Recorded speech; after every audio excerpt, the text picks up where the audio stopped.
Hey guys, what's going on? Sadiq. Welcome to Experiences with Sadiq. Experiences with Sadiq is about all things real estate. A show where communication is key, advocating for the people's bliss, and knowledge, it's inspiring. Thank you for watching. Enjoy the show. And oh yeah, don't forget to follow me on all my social media platforms. Whether you're buying or selling a home, I'm that guy. Let's go!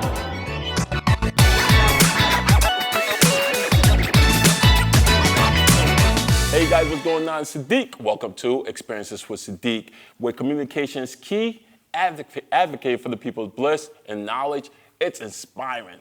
Today I have two individuals from Bay State Financial who's actually going to talk to us about a few things when it comes to financial stability. I'm going to let them introduce themselves. They're going to break down who they are, what they do, and we're going to go right into a discussion of financial stability, financial wealth, everything above and beyond. Guys, welcome to Experiences with Sadiq. Thank you guys for joining the platform. Thank you very much. If you guys don't mind, introduce yourself, talk to the people, and let them know what you guys do. Louis Obando with Bay State Financial, I'm a financial advisor. I've been doing it for a little about 8 years now, so it's doing great. Yep. I'm Darrien with Bay State Financial as well. I've been in the financial services and insurance world for almost about 20 years now. Oh, man, so these guys have been in the game for such a long time. So today I want to get into the nick and cranny of financial advice, the financial stability and financial wealth and financial growth for individuals who are buying homes or individuals who's looking to grow some type of financial wealth, whether it's on a small scale or on a large scale. So Louis and Darrien will be able to break down some key tips that's actually going to help you guys make clear and concise decision whenever you guys are planning for your future. So if you guys don't mind, I have a quick few questions for you guys, but I definitely want to start with one that I think is very important for most people to know. So obviously I do real estate for a living, and for most people, I try to help them buy homes, right? Sure. So my goal is to try to get them in a position where they can start building a future for themselves. But there's more to it if you really think about that, right? Mm-hmm. Sure. So a lot of people think that owning a home, is a physical asset, something that, that builds some form of wealth. But if you guys don't mind, I'm not sure if I'm looking at it right, but as financial advisors, how do you guys actually look at that? Sure. Louis, if you mind, I'll take this. Or Yep. Okay. Sure. So Louis and I think we're both on the same page in the school of thought that property, real estate, things like that are vitally important to someone's overall, building of wealth and things like that. One thing that we find a lot of times, though, is that people look at buying a home as strictly an asset, but they always forget something, and that is before it's an asset, it's a liability. In other words, somebody else owns that property more so than you do, and it's essentially a bill. It's something that you really have to plan for in terms of buying, so that liability can then ultimately turn into an asset. So we try to coach people to make sure that they're, when jumping in that pool of buying a home and things of that nature, they understand things like they have to have down payments in some cases. They understand things that, things in the home may not go as planned, and there's an economic cost that could potentially come with that. And what does that look like? And are they going to be able to handle that and tackle that properly? So we try to take people from top to bottom of, okay, let's make sure if you're buying a home, number one, can you afford this home? But can you also make sure that you have some, necessary means set aside for the things that come up that we don't anticipate coming up. Yeah, so we shed light on the reality of really what's gonna encompass owning real estate in your portfolio, and how owning real estate within your portfolio actually can play out for you. Yes, the idea is it's gonna be an asset for your portfolio and your financial well-being, but there's a lot of responsibility within owning real estate, tangible real estate anyway, that comes along with that. Right. No, it's crazy because I really didn't look at it like that. Sure. I didn't look at it as a liability first. Sure. I looked at it more of a wealth building system. Sure. Right? Sure. Because we're all in this to have some type of, once again, financial stability. Of course. Where we can actually help our family or family actually, or maybe in some cases friends, where if anything does happen, they have something that they could go back on. Sure. So, without question, I think what you're saying, it makes sense perfectly, but I think, again, there has to be a starting point. And a lot of times people don't necessarily recognize that in order to create a portfolio within real estate, you have to have a starting point. And that starting point has some economic liability that comes with it. And because of that, you have to be prepared for that. So whether it's having some savings set aside, things of that nature, that, you know, proverbial rainy day fund that they talk about when the sky does open up and rain on you, you got to be prepared for that. So a lot of times what we're doing is we're trying to educate people. It's not just about what you can afford on a month-to-month basis in terms of your mortgage and maybe the insurance and taxes and things of that, but what happens if the water tank does go? What happens if you have some different situations in the house that are costly, and what is that going to do to your overall financial plan? Yeah, and if it's an investment property, so to cut you Yeah, off, yeah. you know, maybe you're not renting the property as you expected, and maybe there's some downsides where, you know, the renters are not paying on time, things like that nature. So again, so there's different variables that, you know, you always have to look at and properly plan for financially when it comes to investing. Yeah. Interesting. Let me ask you guys this: as financial advisors and the roles that you guys play, why should people look at you guys as a comfort tool, right? Why should they rely? Why should they rely on you guys? And what type of trust should they build, you know, to financial advisors? Yeah. So essentially, we tailor-make every approach with any client that we talk with as far as what their financial situation is, because everyone's different. The family dynamic's different, their investment readiness is different, and also, you know, their financial means are, you know, could be different. So we always approach it with the understanding of everyone's going to be different, so we have to. Obviously, it's not a cookie cutter system when it comes to understanding I need to build a financial portfolio, I need to invest in this because I heard that's what I should do. It may not always be the right answer for a particular person. So Interesting. Yeah. So I think what we do is we take an approach where we're saying, hey, listen, let's make sure we understand what this person is through and through, or this family is, or entity, whatever it may be. And then essentially look at different ways that we can do nothing more than complement what they're doing.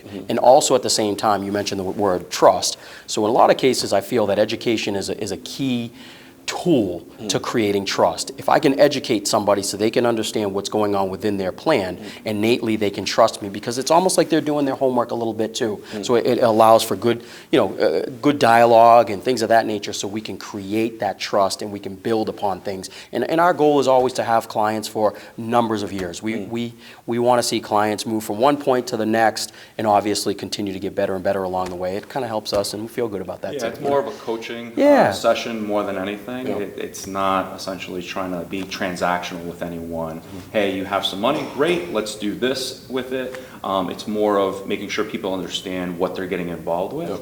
And giving that education, coaching them along, making sure they understand. Just like you coach with any sport, I like Darrien's approach, or, you know, the way he coaches basketball and other different sports. It's the same thing when it comes to financial literacy. So when you say coaching, right, is now coaching, do you guys, not only from the beginning of your first introduction with a client that you start the coaching process with, now do you guys take that coaching process and continue it with that client? Because like you say, you're a coach, right? Right. You play sports. So practice, coaching, education seems like a forever type thing, no matter how you look. How you look. Does that same fundamental tool apply to your clients? Yeah. It has to be in order for us to have success with our clients. If not, we're really not going to earn the trust that we're seeking. And that's really all our business is. You know, we can be very knowledgeable within the finance and the numbers of things, but if we're not coaching properly our clients, then we're really not going to earn that trust.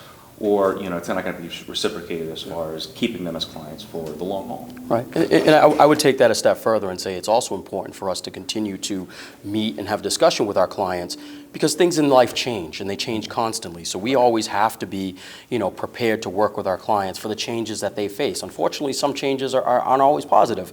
You know, we come across negative changes, and how can we help our clients even when things don't necessarily go as planned? And we have to be nimble. We have to be able to give people options and things of that nature. this is how I would make the argument. We try to differentiate ourselves a little bit so we can kind of help them as much as possible. Yeah, a lot of people unfortunately find themselves in situations financially just because they heard of, oh, I should do the 401k at work because that's what everyone's doing. But sometimes they don't really know what the bad side of that could be. So we have to give our clients options, different options. So like you said, it's not just about retirement planning. You have to create a life well before retirement, so you have to have options before then as well. Interesting. This, I want to actually break this specific question down because I think this is very important. And I think you guys could probably clarify this for me. Sure.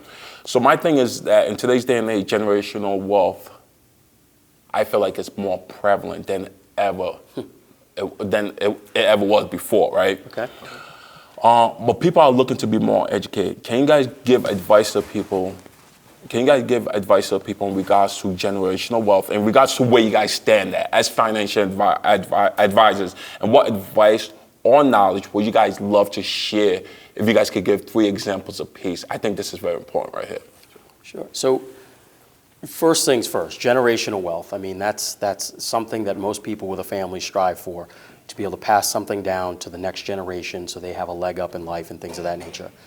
My true feeling is in this day and age is we don't do as good a job of that. Not necessarily because we don't have the economic means in a lot of cases, but we don't know how to do that. I feel like that there's a disparity in education, and I hate to use this term, the difference between the haves and have-nots. The people that have that education and maybe the wealth, those are the folks that are receiving education, and they're learning different, ideas and concepts and ways of passing down wealth to the next generation where other folks aren't. We see a good example of that. Anybody that's on social media, they see things all day, every day about GoFundMes and things of that nature, right? In my opinion, there's a reason to have that, but there's also a little bit of irresponsibility behind that, and the irresponsibility of not taking on the education needed so you didn't need the GoFundMe because something went wrong. So to that point, I don't know, I just think we live in a society that only a certain number or a certain type of folks, whatever that may be, get the education necessary to make good decisions and better decisions than others. Our job, I truly feel like, is to provide that education to the people that don't necessarily get the message, if you will. Yeah, we unfortunately live in a society where our school systems are not up to par as far as providing that education from a very beginning, early on stage, being in throughout any school system that you go through. So having the knowledge that we have, we're able to pass that along and coach and educate our clients and show them how to create the wealth that they're seeking. Whether it's real estate or any other investment means. A lot of the times, most people have a common misconception that I didn't come from money, so I will never have those types of assets to pass along. Where honestly, anyone who, a working mother, a single mother, if they start off at the right path from the beginning, yes, they can create that for their families if they take the time to get the education.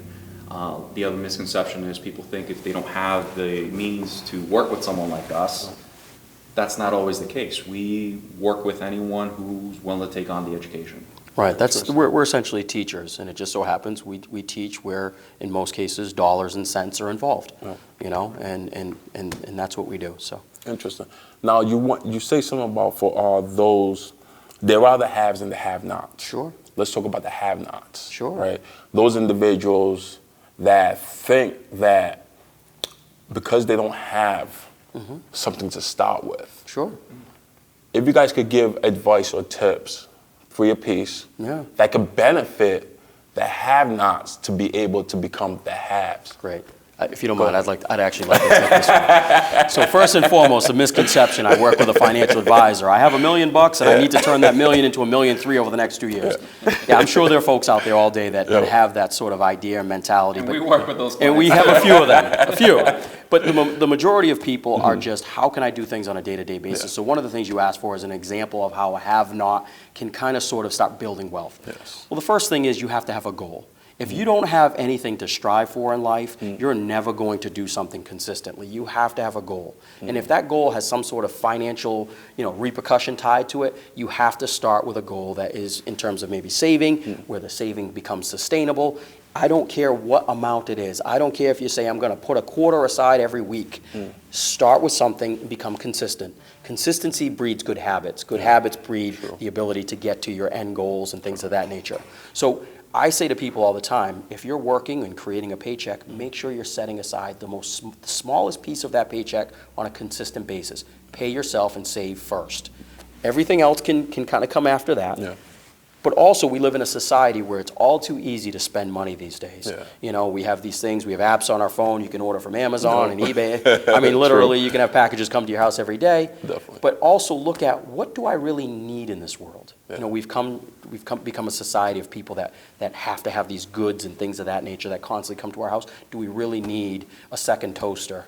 Things of that nature. Do we really need 50,000 pairs of socks? You know, we don't need those things. But pay yourself first, put a little something aside, and create a goal and do it consistently.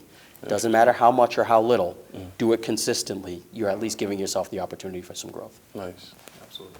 Yeah, Nice. That's well said. Yeah, it's just start. You have to have a starting point. Everyone has a starting point, and that's the biggest thing when it comes to education. We're trying to discover what that person's starting point is, and everyone's different. So, you know, maybe they do want to eventually own that real estate property, or, you know, have a certain amount of savings to put their kids through school, college education, things of that nature, and that's what we do. We coach our clients to make sure that they get to that end point. Nice, nice. Sure. You guys hear it. Go ahead. I'm sorry, Sadiq. I was just going to say, one of the things we talk a lot about is real estate and things of that nature.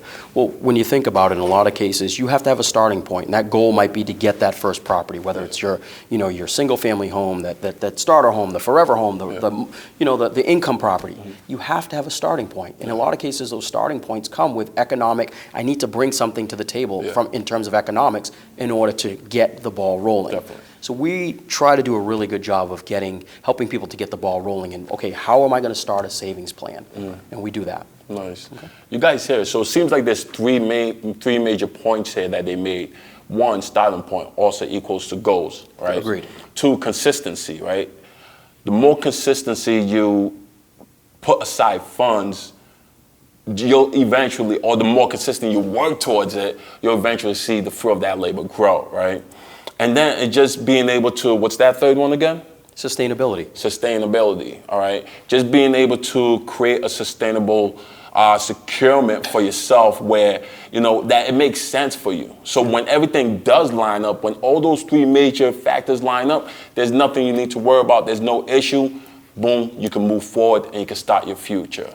And I think that's the most important thing that people need to become aware of and realize that in this world that we live in, we all want to plant our feet to be able to secure a dominant future for ourselves. You know, a future that works not only for ourselves, but our family. So I think it's one of those major things that we all need to realize as individuals, as human beings, as investors, whatever the case may be. If we see it and we can go for it, we will receive it. You know, but, you know, Darrien, Lewis, if you guys don't mind, for those who's looking to reach out to you guys, how can those individuals reach out to you guys? Talk to them. So we each have our own direct lines. We even have our own websites.